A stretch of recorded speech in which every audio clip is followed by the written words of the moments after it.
James, Back at it again, Raf. always a pleasure. No, seriously. I love coming in.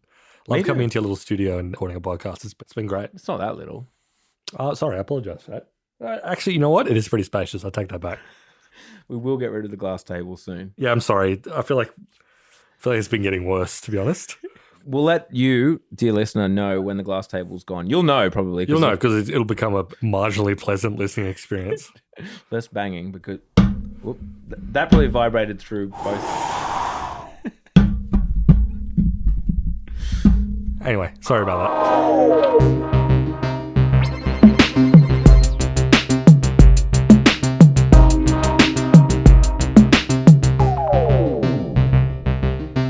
Uber hacked. Uber hacked.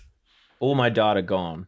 Yeah, no, exactly. I entrusted them with every bit of possible data about my movements over the past decade on the proviso that they would be careful with it. Yeah. Now look what's happened. Some 18-year-old. An 18-year-old just raided them and dumped it all online, including like executive compensation. There was like a huge amount of like internal stuff that was unleashed onto the web. And apparently he did it via, I believe it's a he. Yep.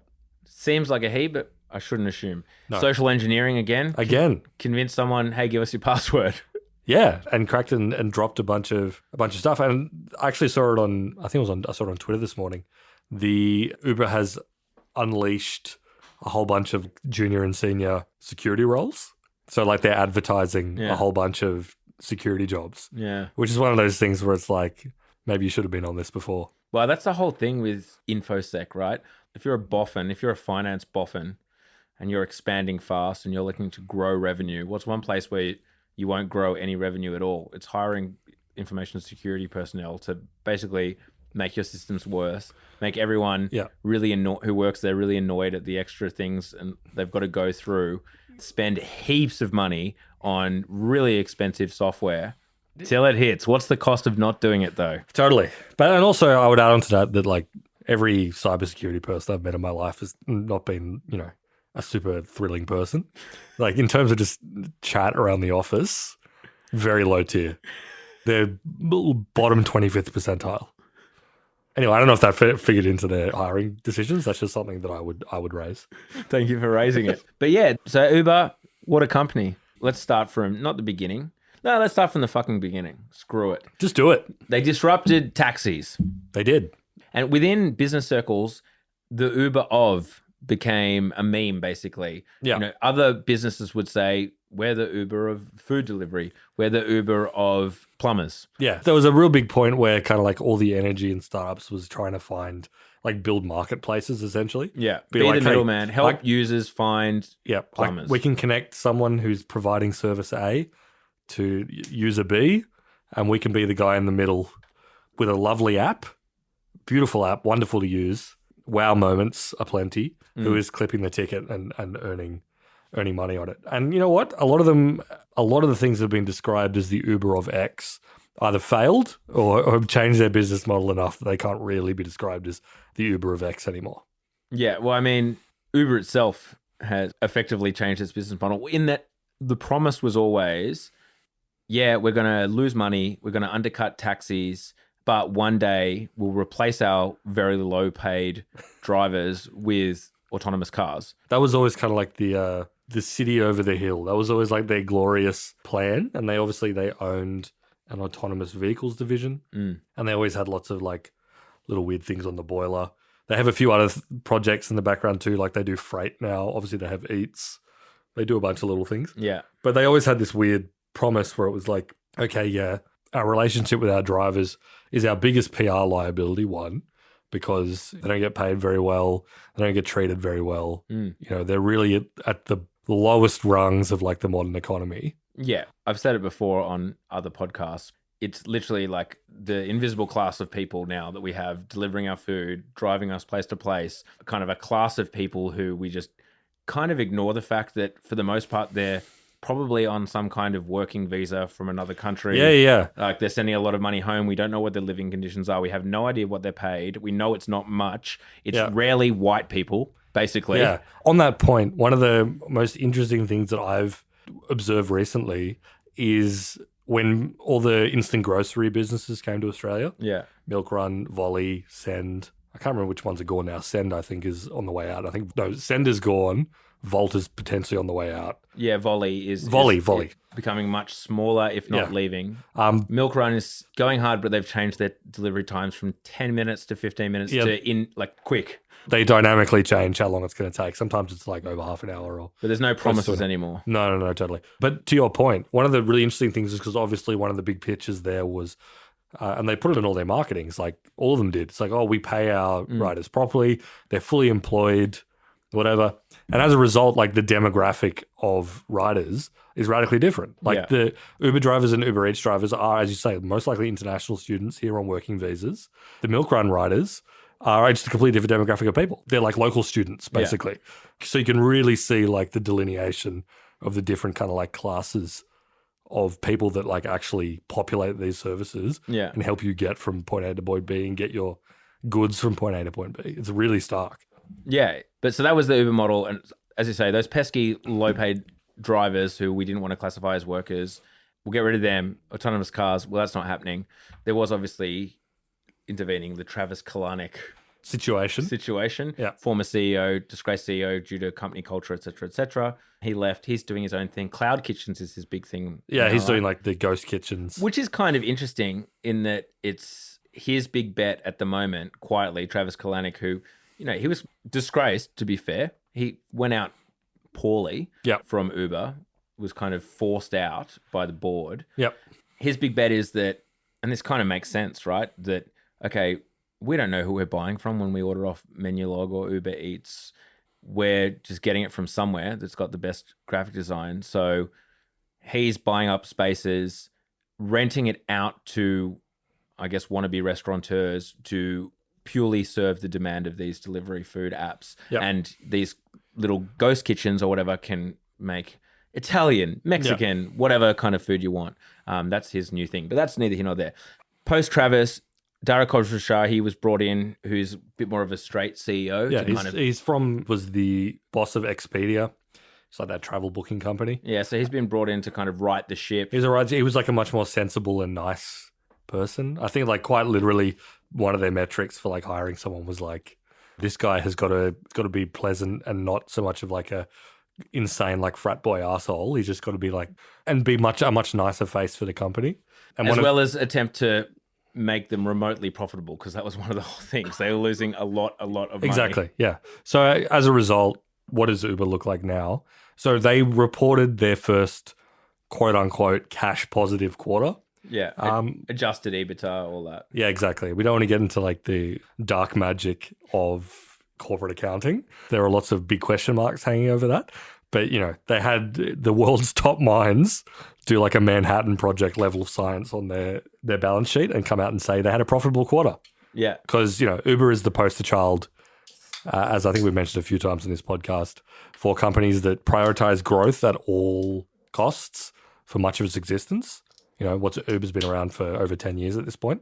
Burning investor money, burning venture capital on the proviso that one day they could do the Amazon trick and click their fingers and flick it over and make it work. Yeah. And they say they've done that now. And what's the payoff for that? As anyone would know, we are not in the glory days of Uber these days. No $12 rides. No $12 rides. They're pretty pricey. Remember the days where you would get like surge pricing and it would tell you? Like a ride costs 3.5x now. Yeah. Not anymore. They just charge you an insane amount and you just cop it, I guess. Yeah, no, exactly. If you hate that amount, you just close the app and then open it 2 minutes later and hope that it's lower, but often it's more. Yeah, that was always a criticism. It's like, okay, so when are you going to be profitable? You now are a legitimately massive company. You're in so many countries around the world. How big do you have to get until you have to be profitable? And so, yeah, they're claiming profitability. As you say, what they effectively are now is often more expensive than a taxi. Because the whole Uber promise was, I get this convenience in my pocket. I get to open up an app and order an app rather than wait around and flag down a taxi. Sure, that is convenient. That's definitely a win for the customer. And it's cheaper.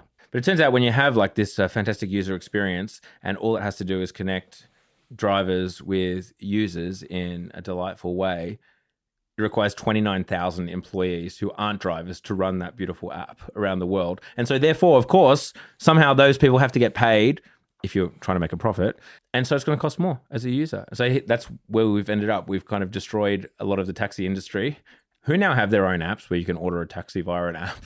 Sure. Like it's not that hard to do that. I'm sure part of do. it. Yeah. And instead we have Uber, which is now more expensive because they have to pay this absurd workforce of people. Yeah. And it's kind of, it's interesting to like evaluate where we are now. Because like, you know, I think no one would deny the fact that Uber is like, the current situation with Uber is way more convenient than what we used to have with cabs. And like on a consumer level, it's still a lot better. That was 10 years ago though, to be fair. Yeah, no, totally. But like, you know, a lot of the great promises of what it would do for like our urban life or whatever. Oh, this is going to take all these extra cars off the road. This is going to be the future of how our cities move. And it's like, well, you know, it's better in some respects. But is it that much better?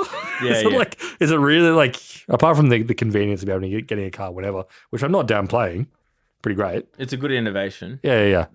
I don't know, has it really shifted anything? Which kind of brings it back to, I know this is one of your hypotheses or suggestions or I guess comments, quips, that I think is very insightful, that a lot of these apps at the end of the day, the audience can only really be wealthy people.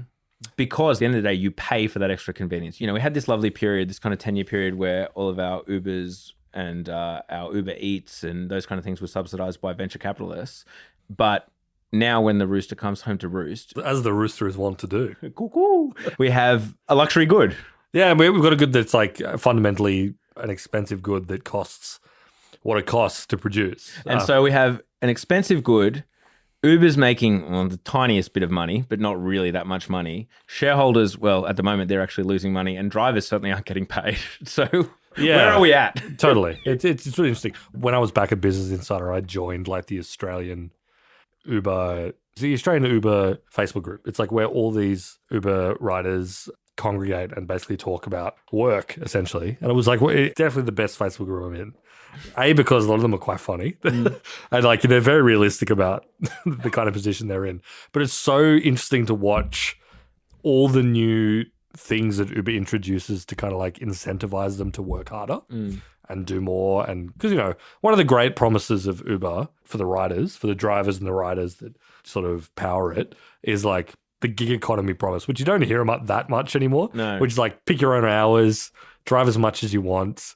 I think, you know, when it comes down to it, a lot of these companies, whether it's Uber or someone else, to actually like have flexibility, you need to just basically work a full-time hours. I'm sure there are people who are out and about driving Uber of an evening. You know, every now and again you get an Uber driver who's always like, I hate my wife and I just want to be out on the road and doing something. Yeah. You know, or I'm retired and I just wanted something to do. But I needed something. Rare. It's rare. It's so rare to find that. It's literally mostly just like Bangladeshi exchange students who have a leased car that they're driving around. But it's so interesting to watch the evolution from, you can drive whenever you want. If you're finished with your shift, go home, play Xbox, love it, to actually you kind of got to work full-time hours, to now like the app does all these like insane incentive structures to try to get you to do more. The big one is like quests. I don't know if you've seen this.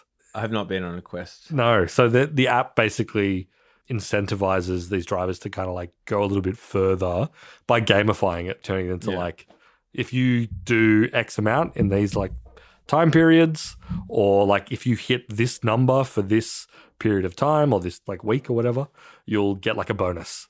You're like Frodo on the quest to destroy the One Ring or whatever. That's the first quest I could think of. That's a comparison. It's a big quest. Yeah, but it's so funny to watch this kind of like utopian promise. Oh, we're connecting service provider A with user B.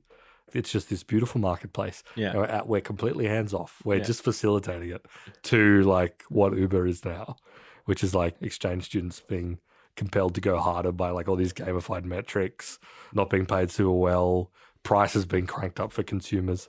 It's like, well, what have we learned? I don't know. But this is just how the world works now. And in general, it is a time of reckoning for a lot of these mobility startups. I'm sure if you're in Sydney in particular, but probably most cities in the world. Several years ago, we had the e-bike phenomenon. Yes. Panic. E-bike panic. I'm always really interested. One of the things I'm personally really interested in is like how these software systems kind of like impose themselves on like the physical world. Our cities now move differently because of Uber. But the big one was, when all these mobility startups moved into cities around Australia, then all of a sudden you had like swarming piles of like dispensed bikes, and they were like pulling them out of the Yarra in Melbourne, and they were literally everywhere. Like it was actually inconvenient to walk around inner Sydney. There'd be literal piles of mangled bikes. Yeah, there were like 5 startups at once, seemed to launch within about a 2-month period. I actually was always on the pro side. You like them? I still use them. I use Lime, now owned by Uber. I tried for the first time the purple ones. There's one competitor now to Lime e-bikes. I mean, I say that there probably are multiple, but obviously most of them died out. It's really expensive. Again, right now, it's in order to grab a Lime e-bike from Alexandria to Lewisham, for example, at 1 a.m. Like you're still looking at $14 to $16. Yeah. A lot more expensive than public transport. Yeah, realistically, you should just get the train. But for the price of what Ubers were in 2009, you can ride yourself there, you dickhead. Right? But they're obviously all going under as well, because it turns out that's expensive as well. If you're a business and you're providing a shitload of e-bikes, that's massive capital expenditure. You still have to maintain them. They're getting broken all the time. Again, you can see the promise. Oh yeah, we just put this fleet of bikes out there. There's no further cost to us because the users just move them around, and other users are constantly rotating them, etc. It sounds like a beautiful model, but and they also pay people to charge them in their garages. You can be like an independent contractor who charges them yourself. Again, sounds like a beautiful model, except that they're constantly broken. They're constantly in the wrong place. They're constantly falling over. They're constantly, councils are complaining about them. And so these places are all disappearing. My favorite example being Bolt, named after one of the co-founders. Mr. Usain Bolt. That's right. Fastest man on earth. I mean, who wouldn't want to ride one of his bikes? So they have obviously not been doing particularly well in recent times, funding down across the board. Apparently in multiple US cities, including Portland, all of these e-bikes and e-scooters, these Bolt e-scooters, have just been bricked on the side of the road, and the company itself is uncontactable. PR agency that used to represent them was like, we haven't spoken to them in a month. They've just disappeared and just left behind them the detritus of their existence. There's like locked e-bikes just littering the place. What do you do with them? I'm feeling sure that something similar happened with at least one of the providers in Australia when they just like fucked off out of the market. Is like all these things were left, obviously like thrown into the Yarra or whatever. There's this like particular fixation in, it kind of reminded me when you were just talking about, they had all these cool ideas about, we're going to track all the bikes. So we have no overhead. We just leave them there. People will charge them for us. There's like there's this Silicon Valley mindset where it's like, if we just like align the incentives just right and we like tweak a system to kind of like be self-perpetuating and the flywheel. Yeah, exactly. We can step back and baby, like we're just going to make money hand over fist. Free money. Because like society's going to do it. But then it turns out in almost 100% of cases, people are cunts. Like this is the one thing that Silicon Valley, we were talking about it with Amazon and whatever a few episodes ago, where it's just like they have no capacity for understanding just how depraved human society can be. Oh, 100%. Like, have people at all of the autonomous car startups considered when your autonomous car enters a roundabout, someone just puts a cone on every exit path and just goes around. What's your car going to do? If there's a cone in the middle of the road at every exit path of the roundabout, is it going to go round and round in circles? Because if it is, every roundabout is going to be clogged up with an autonomous car going round and round in circles. Because I'll tell you right now, there's like a kid who's just come out of like year 10 formal, absolutely blotto, destroyed. It's a Thursday night because they've had it on a Thursday night so the kids don't go too wild. And he's going to do that with codes that he finds out on the street. Yeah, and then if you're in that autonomous car, what are you going to do? Tell the car, stop, and then you're going to get out of the autonomous car and you're going to have to pick up another cone. Well, look, it's lucky this is never going to happen.